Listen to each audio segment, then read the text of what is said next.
حضرت حبیب اعجمي د حضرت او شاګرد و. دلته ځکه اعجمي وایي چې قرآن یې سم نشو لوستلی، دی لومړی ډېر شتمن و تر دې چې بصروالو ته به یې په سود پیسې ورکولې. خو چې له حضرت حسن بصري سره مخ شو نو دنیا ته یې شا کړه، هر څه یې خیرات کړل او د فرات پر غاړه یې په یوه جونګړه کې د خدای عبادت ته مخه کړه. حضرت خواجه فضیل بن عیاض هم په لومړنۍ اسلامي صوفیانو کې راځي. د ده په اړه فرید عطار کاږي. حضرت فضیل له لویو صوفیانو و، له کراماتو او ریاضیاتو ټول خبر او په ورع او معرفت کې سیال نه درلود. دی په سمرقند کې زده کړی او د قزاقو مشر و، خو چې زړه یې په الهي مینه ړوند شو نو له هر څه یې توبه کړه او په بصره کې د خواجه حضرت عبدالواحد لاسنیوی وکړ. د سفینة الاولیاء له مخې دی د امام ابو حنیفه شاګرد، د ابراهیم ادهم، سفیان سوری او داود طایی هممهالی د عبدالواحد بن زید مرید و.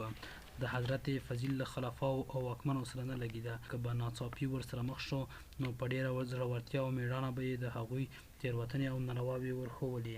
حضرت فضیل د بروژه په مکه معظمه کې په داسې حال کې چې چا القارعة سورت تلاوت کاوه او چیغه کړه او ومړ. حضرت ابراهیم ادهم د حضرت فضیل بن عیاض مرید و. ویل کېږي چې یو ورځ ښکار ته تللی و چې غیبي اواز پرې وشو. ابراهیمه ته د دې کار لپاره نه یې پشوی.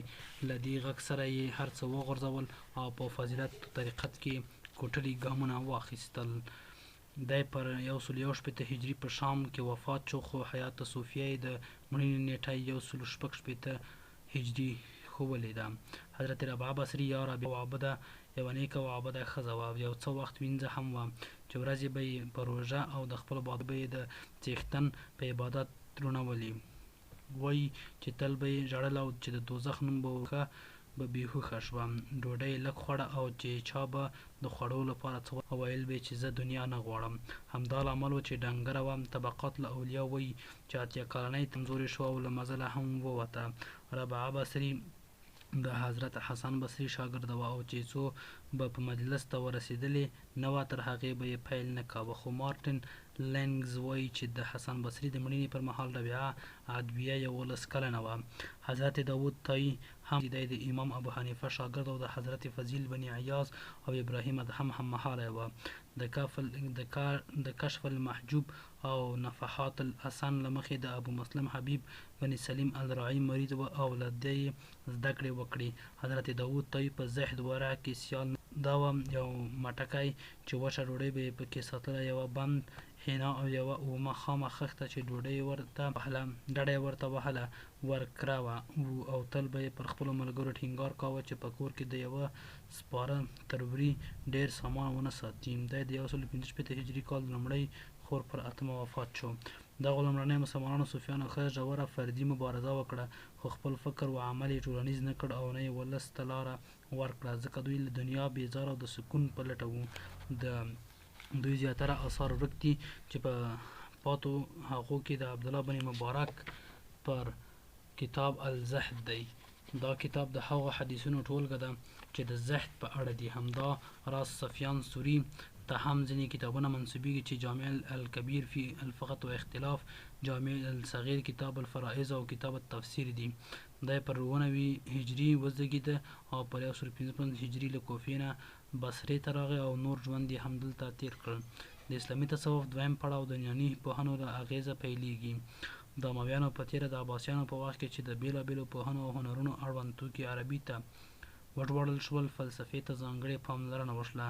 د هارون رشید د خلافت پر مهال بیت الحکمت جوړ شو چې د بېلابېلو هېوادونو په علمي اثارو بډای شو.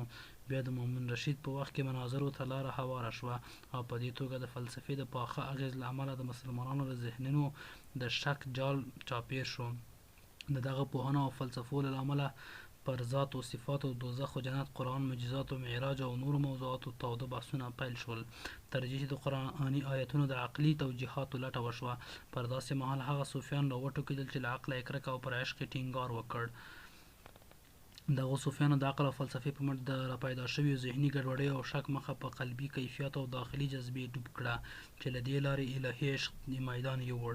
د دویم پړاو په نامتو صوفیانو کې حضرت ابو سعید احمد بن عیسی الخراز، حضرت بایزید بسطامی، جنید بغدادي، منصور علاج، ابو عبدالله حارث بن الحماسی، ذوالنورین مصری، معروف کرخی القنطری او حضرت سری سقطی راځي. حضرت ابو محفوظ معروف کرخي د کرخیانو د لړۍ بنسټګر باله شي. په زهد او تقوا کې سیال نه لره. د امام علي موسی په لاس مسلمان شو. د حضرت داود طایی له ناستې برخمن او په استقرا کې ټینګار کاوه.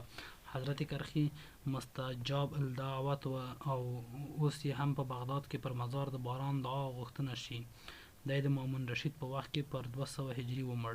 حضرت بایزید بستامي پر 161 هجري یا 222 زیږدیز کال زیږېدلی لومړنی زردشتي و، خو وروسته مسلمان شو. شیخ فرید الدین عطار یې په لویو صوفیانو کې شمېري او وایي چې د محبت په اور ستی وه، تن به یې تل په مجاهده او زړه په مجاهده بوخت وه.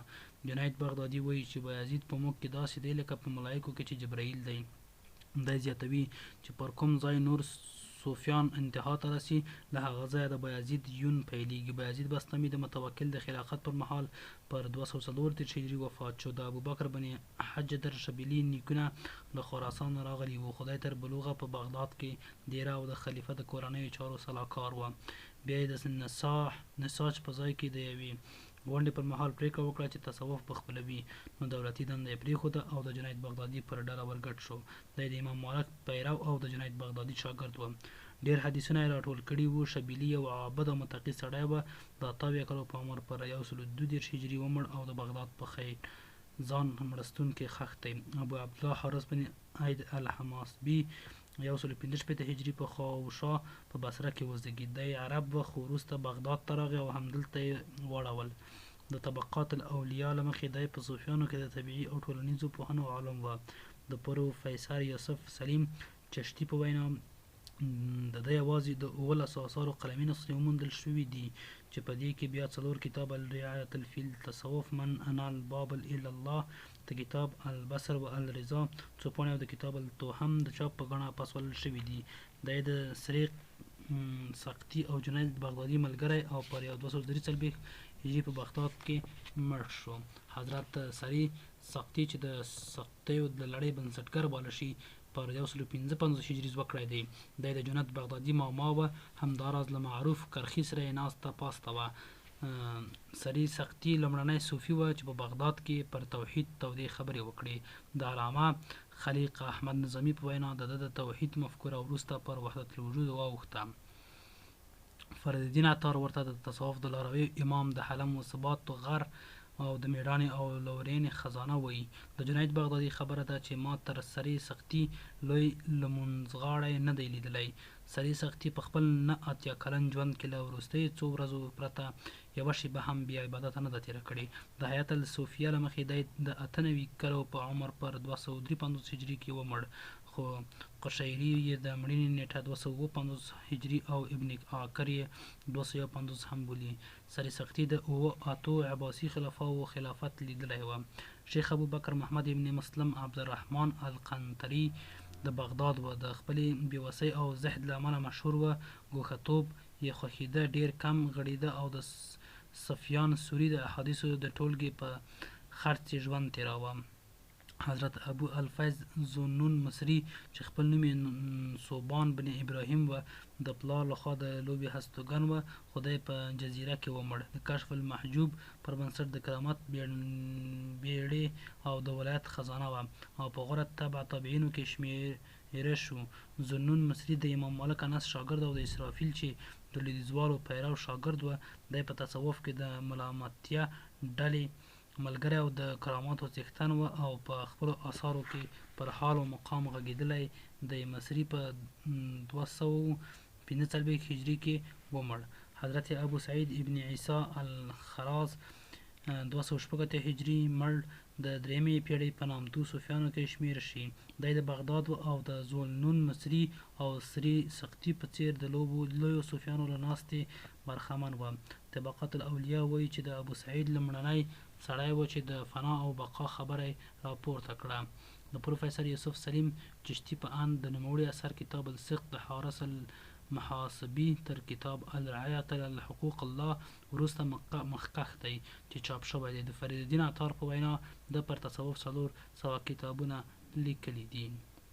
جنید بغدادي د حضرت سقطي خوري او ترې اغیزمن و. بیا یې له شیخ معروف کرخي سره مخه شوه او تر دې وروسته 10 کاله له حارث المحاسبي سره و. د ده په اثارو کې کتاب المثال القرآن، کتاب الرسائل، شیو، رحل تحیات ابي یزید البسطامي او تصحیح الارادات د یادونې وړ دي. د پروفیسر یوسف سلیم چشتي په وینا د حضرت جنید بغدادي لوی کار دا و چې تصوف ته یې اسلامي جامه ور واغوسته او شریعت او طریقت یې همغږی کړل، ځکه ورته سید الطایفه وویل شو، تر دې چې مرشد یې سر سقطي تر ځانه غوره وباله. د جنید بغدادي د زوکړې سمه نیټه جوته نه ده، خو ویل کېږي چې پر 215 هجري زیږېدلی او پر 298 هجري مړ دی. د جنید بغدادي په شاګردانو کې د ابو المخیس الحسین ابن منصور الحلاج مشهور سړی تیر شوی دی. د ده شخصیت ډیر سم او ناسم تعبیرونه راوټوکول، خو له دې هر څه سره خلاج په اسلامي ادبیاتو کې د یوې ښکلې استعارې په توګه ځای نیولی دی. د سید سلیمان ندوي د زمانه حسین بن حلاج کې تاریخي شخصیت له مخې حسین حلاج پر 244 هجري په بیزا فارسي نواحل تور کې زیږېدلی او له آر ایرانی و، نیکه یې پارسي او لومړنی پلار اسلام ومانه. حلاج چې د فارس په ښار بیزا کې زوکړی و، په واسطه د بصري او کوفي ترمنځ پروت دی. لویس شوی او بغداد ته تللی او راغلی دی. پر ده تور و چې ځان ته حق وایي. د همدې نارې له امله یې پر علماو د اعدام پرېکړه وکړه او تر یو څه بند وروسته پر 309 هجري کال د خلیفه په امر ډیر سنګسار شو. د ده په یو اثر کتاب التواسین ډیر مشهور دی. دا کتاب پر 1914 زیږدیز کال پرویز لوی ماسیون له پارسه خپور کړ. د اسلامي تصوف د دریم پړاو د مسلمانانو له پراخو صوبو فتوحاتو پیلیږي. مسلمانانو چې د اسلام د خپراوي په مخه نورو هیوادونو ته مخه کړه او ځمکې ونیوي، نو د دې نویو مسلمانانو شویو وګړو د قناعت لپاره اجتهاد ته اړتیا وه، چې د دې لارې پر همدې مهال فقهي ته لاره هواره شوه او د فقه د کښنې او تدوین کار پیل شو. امام ابو حنیفه، امام مالک، امام شافعي او امام احمد بن حنبل د همدې مهال فقیهان وو چې د اسلامي فقه په اوډن سره د مهال غوښتنو ته ځواب ووایه. خو ډیری وخت لا تیر نه و چې د اجتهاد لار وتړل شوه او خلک په بېلابېلو سر شول. د خلیق احمد نظامي په وینا په فقهي مسایلو کې درغلۍ یعنې حیله بازۍ ته لار پرانستل شوه او له شرعي حکمونو نه د خلاصون لپاره پلمې لټول کېدې. پر دې بنسټ په فقه کې یو بل څپرکی باب الحیل ورزیات شو. د دې پلمو له امله د نفس پاکي او د باطن سمون چې د مذهب موخه وه وشړېدل او مذهبي احساس بیخي مړ شو. پر دې مهال هغه صوفیان ډګر ته راووتل چې د مذهب د حقیقي ښکلا د بیا ځلا هڅه یې وکړه او د اخلاق او باطن پر سمون یې ټینګار وکړ. په دوی کې شیخ ابو سعید ابن عربي، شیخ ابو محمد الخدي، شیخ ابو نصر السراج، ابو طالب مکی، شیخ ابو بکر او ابو عبدالرحمن سلبي د ځانګړې یادونې وړ دي. حضرت ابو سعید ابن عربي په بصره کې زوکړی، خو وروسته مکې ته تللی او د 94 کلو په عمر په 341 کې همدلته مړ شوی دی. لوی صوفي او فقهي و. له جنید بغدادي سره یې ډیره مینه وه او نوموړی یې لوی روحاني او معنوي سړی ګاڼه. ابن عربي د لرغونو صوفیانو په افکارو او ژوند یو کتاب هم لیکلی دی چې طبقات النساک نومیږي. د اسلامي تصوف په دې پړاو 10مه زیږدیزې پیړۍ کې د صوفي اصطلاحات رامنځته شول او تصوف د یو خوځښت بڼه خپله کړه. د دې پړاو مشهور کتابونه ابو نصر السلال کتاب الملح، ابو طالب مکی قوت القلوب، ابو بکر التعرف او د عبدالرحمن سلمي طبقات الصوفین دي. په 11مه زیږدیزه پیړۍ کې تصوف نور هم مخکې لاړ او پر وګړنیز خوځښت واوښت او د عامو خلکو په ژوند کې ورننوت. پر دې سربیره پکې شاعري هم زیاته شوه. د دې پیړۍ په نامتو صوفیانو کې شیخ ابو نعیم اصفهاني، شیخ ابوالقاسم قشیري، شیخ علي حجویري او شیخ عبدالله انصاري راځي. د دغو صوفیانو په هاند و هڅه تصوف پر وګړنیز تحریک واوښت او د تصوف لپاره په وضع کړیو نومونو یعنې اصطلاحاتو کې زیاتون او سمون راغی.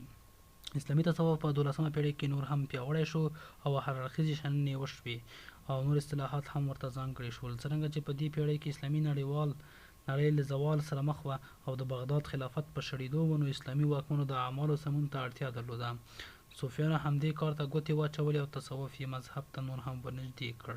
د دې پیړۍ په صوفیانو کې امام غزالي، عبدالقادر جیلاني، عبدالقادر سهروردي، محی الدین ابن عربي لومړنی صوفي و چې اسلامي تصوف ته یې ځمکنی ښایست راننه ایست او حقیقت ته د رسېدو پاټکی وباله.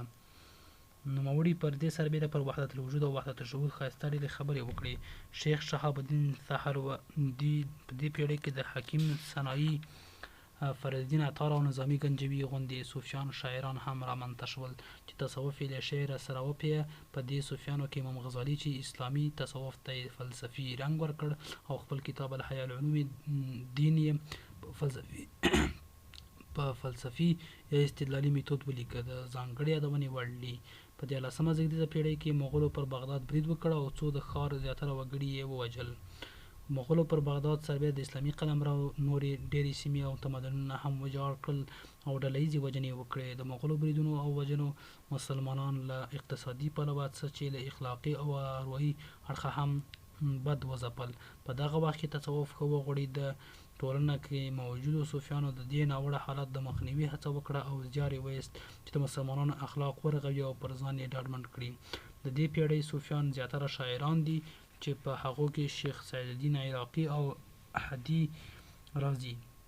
تصوف په دې وخت کې نور اصطلاحات هم خپل کړل او دومره وغځېد چې نور یې د تحلیل ځواک نه لره. دا شونتیاوې او خدمتونه له نظري پلوه د روان تصوف لپاره هم بسنده وګرځېده.